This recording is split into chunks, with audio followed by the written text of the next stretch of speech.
Hello दोस्तों, नमस्कार, राधे राधे। स्वागत है आपका आपके अपने एक्सेस इंस्टीट्यूट के यूट्यूब चैनल पर। तो जैसा कि आपसे वादा किया गया था कि बहुत जल्द ही कंपटीशन की कंप्यूटर क्लासेस आपके यूट्यूब चैनल पर शुरू हो रही हैं, तो आज से वादा पूरा होता है और आज से आपकी पहली क्लास स्टार्ट हो रही है। तो आइए शुरू करते हैं अपनी क्लास। तो सबसे पहले तो हम ये बताना चाहेंगे आप लोगों को कंप्यूटर पढ़ने से पहले कि कुछ बच्चे ऐसे होते हैं, कुछ मेरे पास सवाल भी आया कि कंप्यूटर कितने नंबर का आता है किस एग्जाम में, कंप्यूटर क्या जरूरी है पढ़ना। तो देखिए, नॉर्मल एग्जाम्स में तो कंप्यूटर एक से नॉर्मल एग्जाम में तो कंप्यूटर 1 से 3 नंबर का ही आता है, लेकिन 3 नंबर भी बहुत आपके लिए इंपॉर्टेंट होते हैं क्योंकि सिलेक्शन 1 या 2 नंबर से ही रुकता है। और जैसा कि आपको पता है, अभी आपकी वैकेंसी आई है जूनियर असिस्टेंट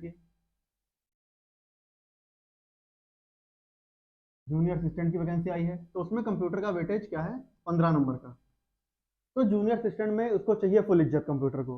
वैसे तो आप लोग इज्जत देते नहीं है, लेकिन यहाँ पे इसको फुल इज्जत चाहिए।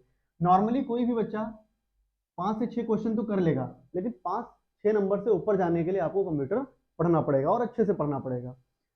तो मैं आपसे ये वादा करता हूँ, अगर आप मेरी सारी क्लासेस लेते हैं, मैं अपना 100% दूंगा, आप लोग भी अपना 100% दीजिए। मैं आपको 13 से 14 नंबर की गारंटी लेता हूँ। मैं यहाँ से 13 से 14 नंबर आप ले आएंगे इस क्लास से। बाकी 1 2 क्वेश्चन तो इधर उधर हो सकता है, उसकी गारंटी कोई भी नहीं ले सकता है। तो आप लोग अपनी कंप्यूटर क्लासेस यहाँ से डेली पढ़िए, निरंतर आपको क्लासेस मिलती रहेंगी।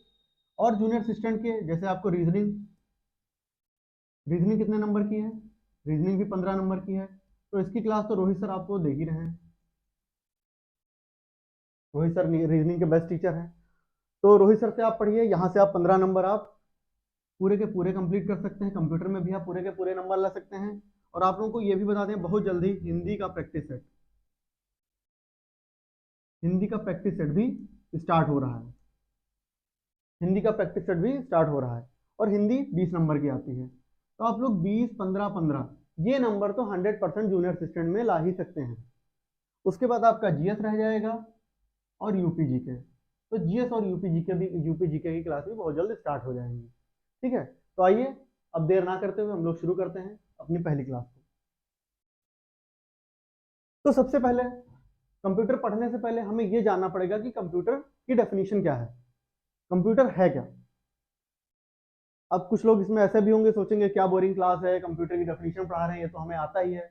देखिए, हो सकता है आप लोग पहले कहीं पढ़ चुके हो, लेकिन कुछ लोग ऐसे भी होंगे जो इस क्लास को पहली बार देख रहे होंगे, जो कंप्यूटर को पहली बार पढ़ रहे होंगे। तो हम लोग बिल्कुल बेसिक से लेके चलेंगे। ठीक है, तो कंप्यूटर की डेफिनेशन क्या है, पहले तो कंप्यूटर देख लेते हैं क्या, जो क्वेश्चन एग्जाम में आ जाता है कि कंप्यूटर की उत्पत्ति लैटिन या ग्रीक भाषा कंप्यूटर की उत्पत्ति लैटिन ग्रीक भाषा के कंप्यूट शब्द से हुई है, जिसका अर्थ है गणना करना। तो यहाँ पे जो इंपॉर्टेंट चीज है, जो क्वेश्चन पूछा जाता है कि कंप्यूटर किस भाषा का शब्द है, तो आपको ये लाइन याद रखनी पड़ेगी कि कंप्यूटर लैटिन या ग्रीक भाषा का शब्द है। बस इसमें आपको इतना ही याद रखना है और ज्यादा याद करने की जरूरत नहीं है। जो कि कहाँ से लिया गया है, कंप्यूट, ठीक है, भाषा के कंप्यूट शब्द से लिया गया है। इसलिए कंप्यूटर को संगणक या अभिकलित भी कहते हैं। तो बस इस लाइन में आप इतना याद रखिएगा कि कंप्यूटर शब्द की उत्पत्ति कहाँ से हुई है, लैटिन या ग्रीक भाषा से हुई है। तो ये क्वेश्चन में ऑप्शन लैटिन भी आ सकता है और ग्रीक भी आ सकता है, और ये क्वेश्चन आया हुआ है दिल्ली पुलिस में। ठीक है, अब आगे देखते हैं हम लोग। उसके बाद हम लोग क्या बोलते हैं, कंप्यूटर। कंप्यूटर, अब कंप्यूट का मतलब क्या होता है, गणना करना। और गणना करने वाले को क्या बोलते हैं, गणना करने वाले को बोलते हैं इन्यूमरेटर। क्या बोलते हैं, इन्यूमरेटर। इन्यूमरेटर का मतलब होता है गणना करने वाला, कोई इंसान भी हो सकता है और कोई यंत्र भी हो सकता है। तो गणना करने वाले को इन्यूमरेटर बोलते हैं।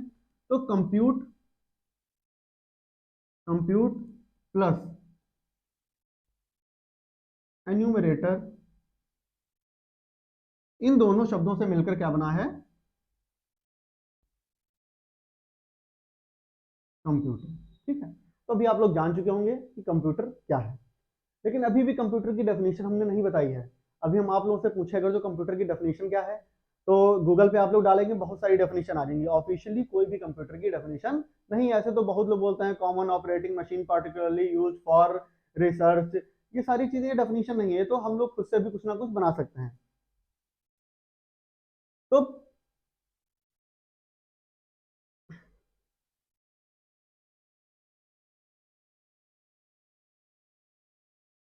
एक मिनट,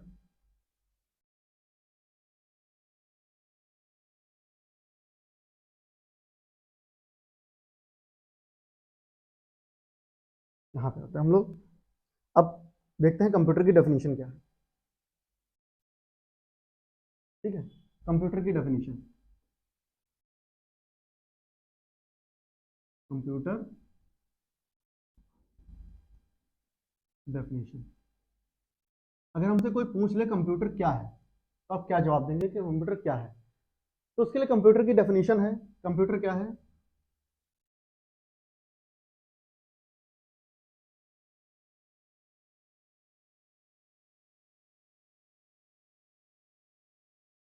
कंप्यूटर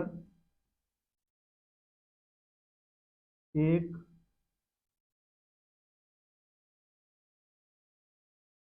प्रोग्रामेबल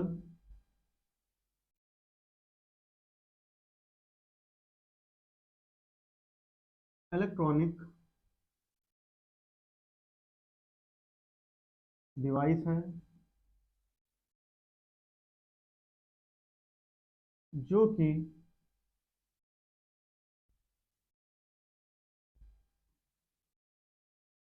यूजर से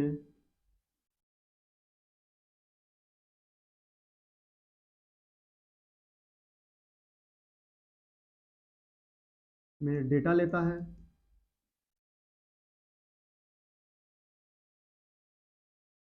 और उस पर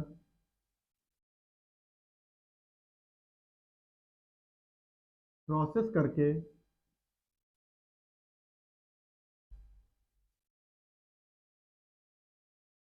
आउटपुट देता है। तो कंप्यूटर की डेफिनेशन अगर जो आपसे पूछ लेता है तो आप लोग क्या जवाब देंगे? कंप्यूटर क्या है? कंप्यूटर एक प्रोग्रामेबल डिवाइस है।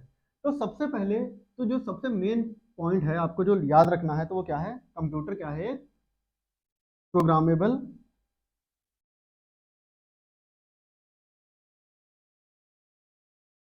कंप्यूटर क्या है? कंप्यूटर एक प्रोग्रामेबल इलेक्ट्रॉनिक डिवाइस है। मेन चीज तो आपको यही याद रखना है, क्योंकि इलेक्ट्रॉनिक डिवाइस तो बहुत सारी हैं, प्रिंटर भी है, माउस भी है, कीबोर्ड भी है, बहुत सारी डिवाइसेस, एलसीडी है, मॉनिटर है, ये सारी भी आपकी क्या है? इलेक्ट्रॉनिक डिवाइस है। लेकिन जो कंप्यूटर को खास बनाती है वो क्या है कि ये क्या है? प्रोग्रामेबल इलेक्ट्रॉनिक डिवाइस है। इसका मतलब क्या हुआ? इसका मतलब है इसमें क्या कर सकते हैं आप लोग? प्रोग्रामिंग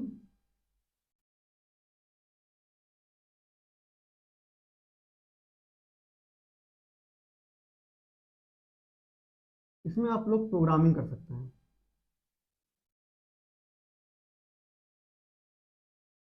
अब प्रोग्रामिंग कर सकने का मतलब क्या हुआ?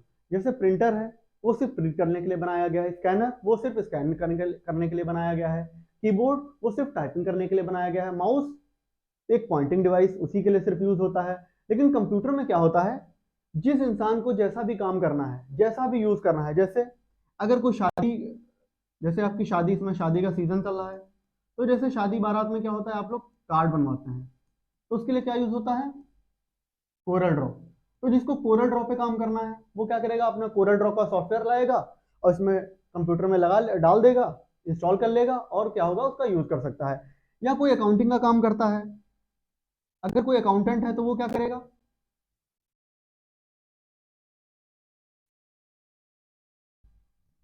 अगर कोई अकाउंटिंग का काम करता है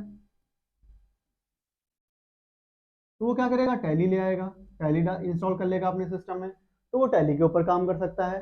ऐसे ही कोई अगर जो कैम जिसका वीडियो फोटोग्राफी का काम है तो वो एडोब फोटोशॉप ले आएगा। ठीक है, तो ये सारी चीजें हम लोग क्या कर सकते हैं? केवल कंप्यूटर के अंदर ही कर सकते हैं। अपने हिसाब से हम इसमें प्रोग्रामिंग कर सकते हैं और अपने हिसाब से इसका यूज कर सकते हैं। और ये क्या लेता है? और इसमें जो मेन पॉइंट है, ये यूजर से इनपुट के रूप में क्या लेता है? डेटा लेता है।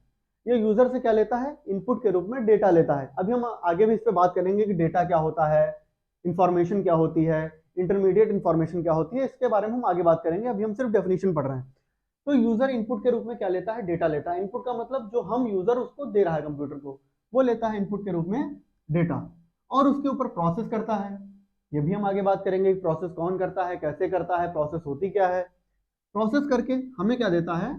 आउटपुट दे देता है। तो कंप्यूटर की डेफिनेशन ये होती है। तो आशा करता हूं आप लोग समझ गए होंगे कि कंप्यूटर क्या है, कंप्यूटर की डेफिनेशन क्या होती है।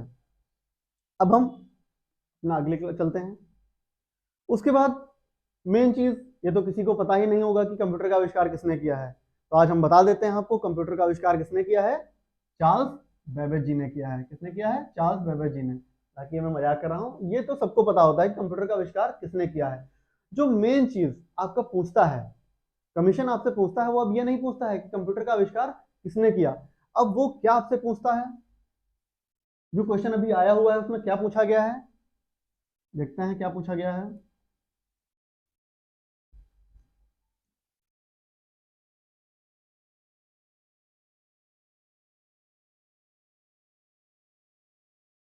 कंप्यूटर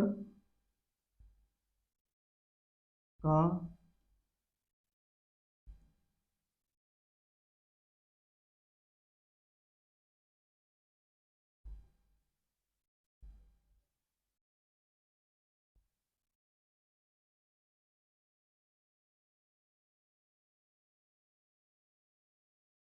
कहाँ के रहने वाले।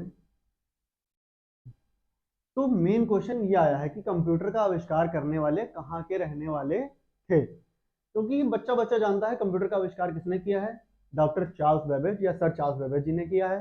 लेकिन ये रहने वाले कहाँ के थे, मेन क्वेश्चन तो ये पूछा गया है। और बहुत से लोगों को नहीं पता है कहाँ कहाँ के रहने वाले हैं। तो आइए जानते हैं हम लोग कहाँ के रहने वाले हैं। ये अगर क्वेश्चन आ जाता है तो आप लोग इसका आंसर क्या देंगे। तो ये रहने वाले हैं,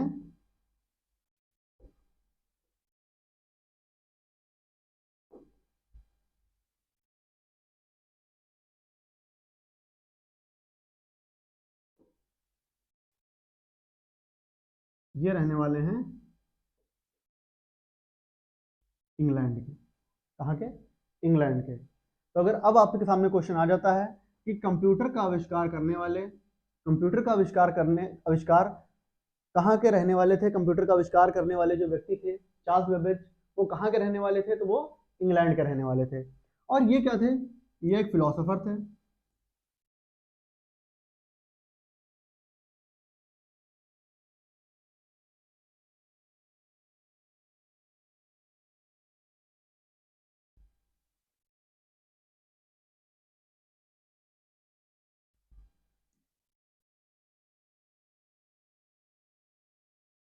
ये क्या थे?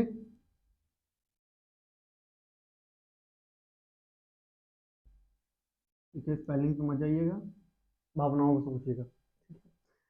ये कहाँ के रहने वाले थे? इंग्लैंड के रहने वाले थे। ये क्या थे? फिलोसोफर थे। ये एक मैथमेटिशियन थे। और क्या थे? ये एक इन्वर्टर।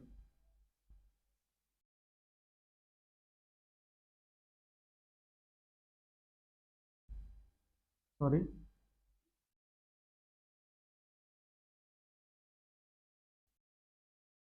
ये क्या थे?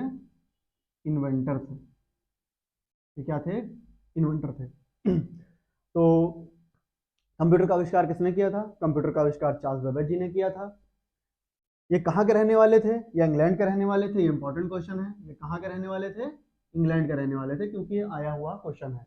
कहाँ के रहने वाले थे? इंग्लैंड के रहने वाले थे। ये क्या थे? एक फिलोसफर थे, मैथमेटिशियन थे, और एक इन्वेंटर थे।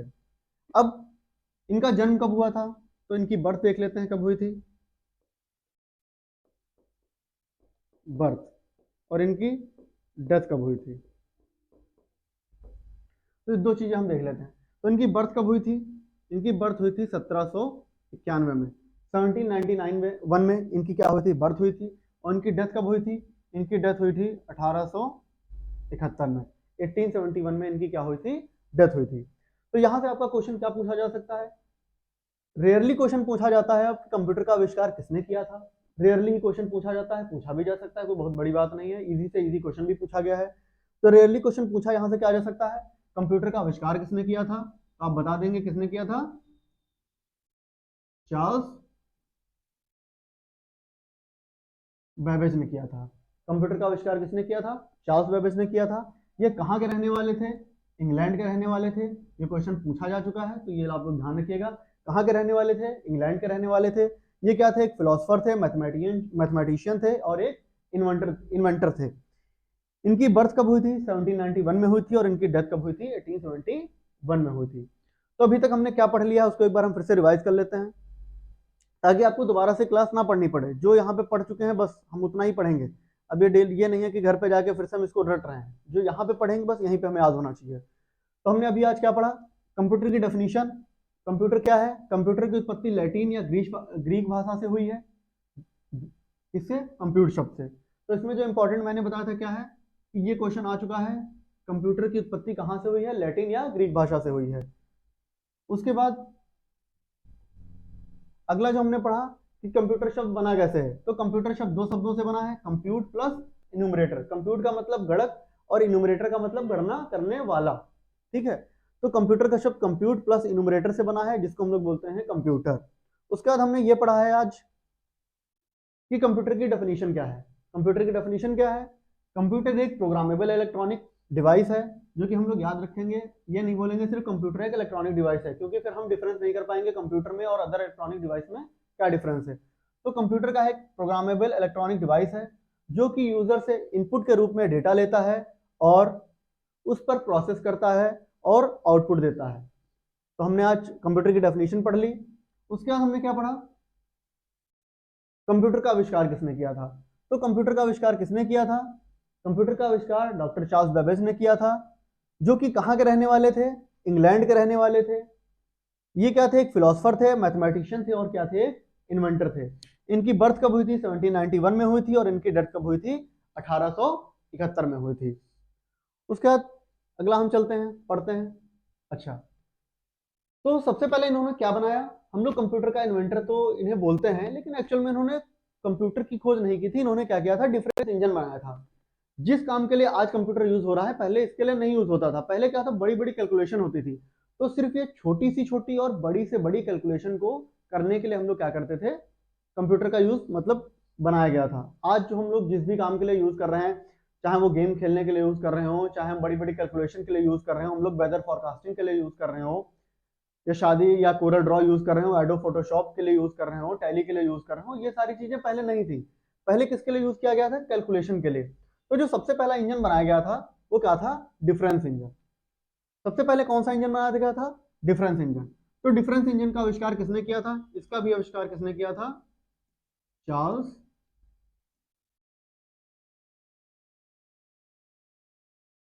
बेबेज ने किया था। ठीक है, डिफरेंस इंजन का आविष्कार किसने किया था? चार्ल्स बेबेज ने किया था। और किस सन में किया था? 1882 में किया था। तो हम लोग ये चीज याद रखेंगे, डिफरेंस इंजन का आविष्कार किसने किया था? चार्ल्स बेबेज ने किया था। और इसका आविष्कार कब हुआ था? 1822 में। देखिए, इसका कंस्ट्रक्शन तो शुरू हो गया था। इसका जो कंस्ट्रक्शन है, दोनों चीजें आपको याद रखनी पड़ेंगी, कंस्ट्रक्शन और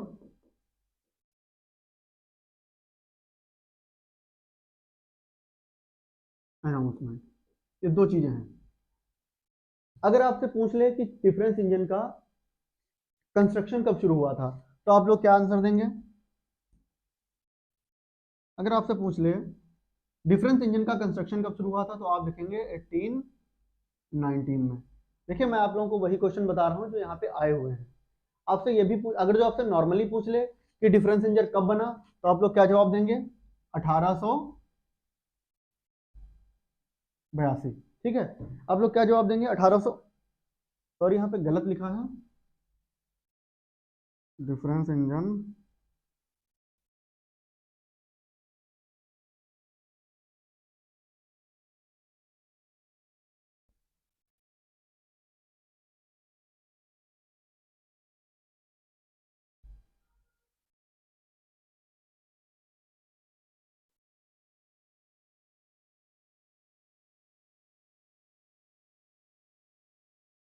इसको आप लोग 1800, एक मिनट,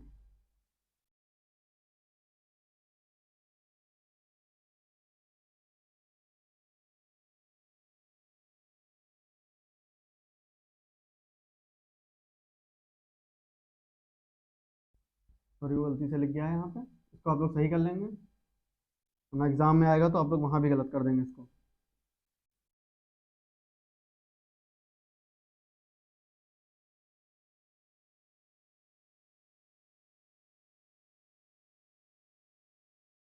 तो इसका आविष्कार लिख लेते हैं, कब हुआ है इसका आविष्कार। इसका आविष्कार हुआ है 1822 में, ठीक है। यहाँ पे भी आप लोग सही कर लेंगे।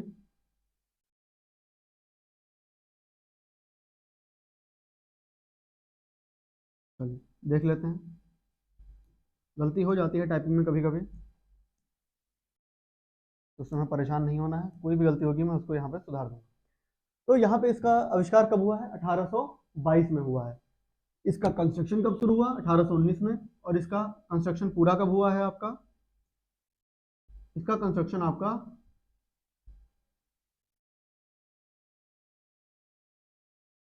1822 में पूरा हुआ है। तो यहाँ पे आपके पास दो ऑप्शन, वो दो क्वेश्चन पूछ सकता है। एक तो इसका कंस्ट्रक्शन कब शुरू हुआ डिफरेंस इंजन का, तो डिफरेंस इंजन का कंस्ट्रक्शन शुरू हुआ है 1819 में। और दूसरा आपसे पूछ सकता है इसकी अनाउंसमेंट कब की गई, या ये डेवलप कब किया गया। इसमें क्वेश्चन आ सकता है व्हेन वाज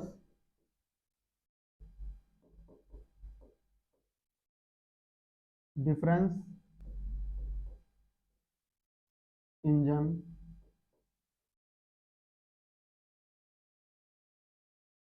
डेवलप। तो अगर नॉर्मल सा क्वेश्चन आता है when vas deferens engine developed, या डिफरेंस इंजन कब बनाया गया, तो आप लोग उसका उत्तर 1822 ही देंगे। लेकिन अगर आपसे पूछ ले इसका कंस्ट्रक्शन कब शुरू हुआ है, तो आप लोग इसका आंसर क्या देंगे, 1819, ठीक है। तो यहाँ से ये दो ही क्वेश्चन आपसे पूछता है, तो ये दो क्वेश्चन आप लोग यहाँ पे ध्यान रखेंगे। यहाँ से आपसे बस ये दो क्वेश्चन ही पूछ सकता है, इसके ऊपर ये क्वेश्चन यहाँ से नहीं पूछेगा, ठीक है। नॉर्मली पूछता है, अगर वो कंस्ट्रक्शन शब्द का यूज ना करे तो 1822, अगर वो कंस्ट्रक्शन शब्द का यूज कर ले तो 1819। उसके बाद जो इसमें एक इंपॉर्टेंट लाइन है वो क्या है, वो भी देख लेते हैं हम लोग। जो इंपॉर्टेंट लाइन है वो क्या है, कि इसके द्वारा दशमलव के बाद 20 अंकों तक की गणना शुद्धता पूर्वक याद करते हैं। अगर हम लोग डेसिमल के बाद 20 अंकों तक कैलकुलेशन करने लग जाएं तो इम्पॉसिबल हो जाएगा हमारे लिए। तो ये तब किस लिए यूज किया गया था, या किस लिए बनाया गया था, हालांकि ये प्रैक्टिकली काम नहीं कर पाया था पूरी तरीके से, लेकिन ये बनाया किस लिए गया था, ये बनाया गया था दशमलव के बाद 20 अंकों तक की गणना करने के लिए। तो ये क्वेश्चन भी पूछता है कि डिफरेंस इंजन किस लिए बनाया गया था, इसका काम क्या था। तो किस लिए बनाया गया था, 20 या 20 डिजिट्स तक कैलकुलेशन करने के लिए, ठीक है। तो ये क्वेश्चन भी यहां से पूछा जा सकता है कि डिफरेंस इंजन कब बनाया गया था। ये बनाया गया था 1822 में। आपसे अगर पूछ लेता है इसका कंस्ट्रक्शन कब स्टार्ट हुआ, तो 1819 में। और इसका काम क्या था, ये क्यों बनाया गया था, ये बनाया गया था दशमलव के बाद 20 अंकों तक की गणना शुद्धता पूर्वक करने के लिए। तो आज के लिए हम लोग यहां तक ही रखते हैं, मिलते हैं अगली क्लास में फिर से। हम लोग बहुत बड़ी बड़ी क्लासें नहीं लेंगे, हम लोग 30 से 40 मिनट की क्लासेस लेंगे, ताकि आप लोग यहीं पे पढ़ें, नॉर्मली वीडियो देखें और आपको यहीं पे याद हो जाए, ठीक है। तो आशा करता हूँ आप लोगों को क्लास अच्छी लगी होगी। इसको आप शेयर करिए, और आप निरंतर ये क्लासें आपको मिलती रहेंगी, और आप इसको पढ़िए। और अगर कुछ आपको सजेशन है तो आप लोग कमेंट बॉक्स में जरूर लिखें, और अपना प्यार बनाए रखें। धन्यवाद, राधे राधे।